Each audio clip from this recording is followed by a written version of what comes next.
Welcome to the debate from GiltEdge.uk. Before we begin, this content is for informational purposes only and does not constitute financial advice. Your capital is at risk. Today's question: cash I.S.A.s in 2026. Why the boring option might be your smartest move versus your cash I.S.A. is costing you a fortune. Why stocks and shares wins every time. First up, The Guardian makes their case. Everyone in finance Twitter wants you to throw your I.S.A. allowance into a global tracker fund and forget about it.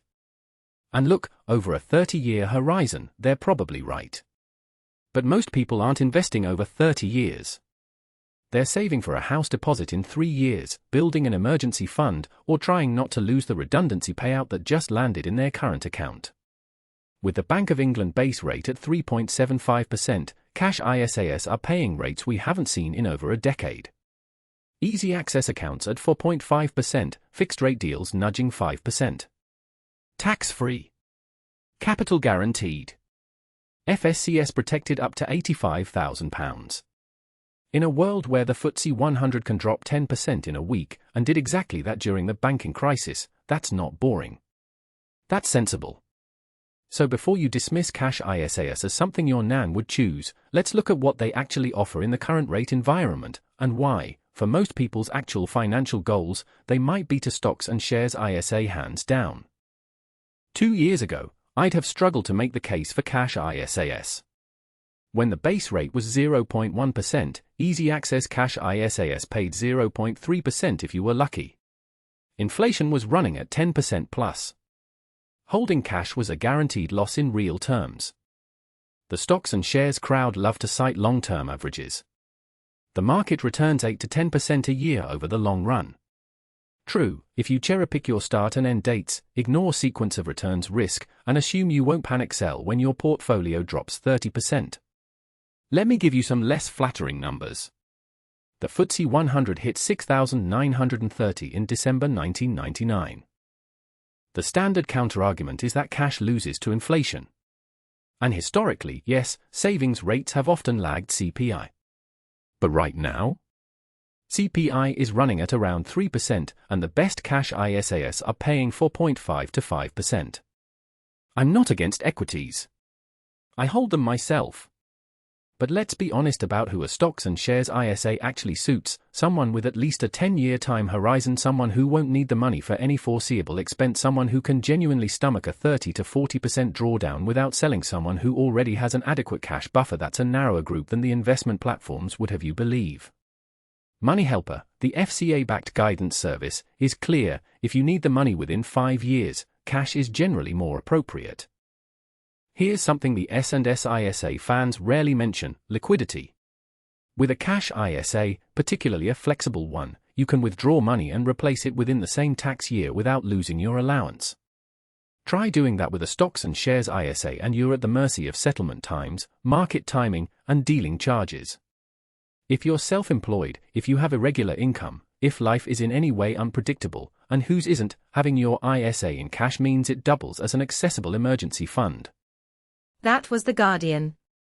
Now let's hear the challenger's opposing view. Britain has a savings problem, and it's not what you think. We're not saving too little, we're saving too cautiously.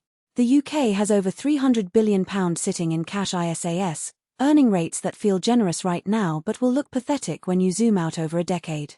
Yes, 4.5% sounds great after years of near-zero rates. But here's what nobody at your high street bank will tell you: over the last 30 years, a diversified global equity portfolio has returned roughly 8 to 10% annually. After inflation, after fees, after every crash and correction in between. Your cash I.S.A.? It barely keeps pace with the cost of living, and that's in a good year. The comfortable consensus in the UK is that cash is safe and stocks are gambling. That consensus is expensive. Every year you park your £20,000 I.S.A. allowance in cash instead of equities. You're not playing it safe, you're paying an enormous opportunity cost. Let me show you the numbers. Let's run a simple comparison.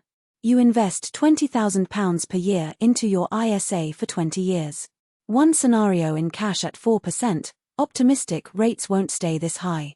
The other in a global equity tracker averaging 8% after fees. The current rate environment is an anomaly, not a new normal. The Bank of England base rate spent over a decade below 1%. It hit 0.1% in March 2020 and stayed there for nearly 2 years. The cash I.S.A. rates you're celebrating right now are a temporary gift from the inflation spike, and they're already falling. People think keeping money in cash is the safe option. It isn't. It's the comfortable option.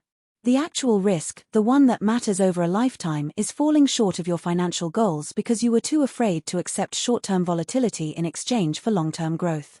This is the objection I hear most. What if there's a crash right after I invest? Fair question. Let me answer it with data.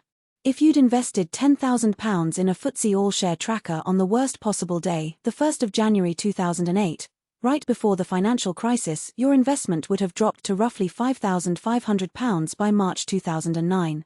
Terrifying. I'm not suggesting you put your emergency fund into an equity tracker.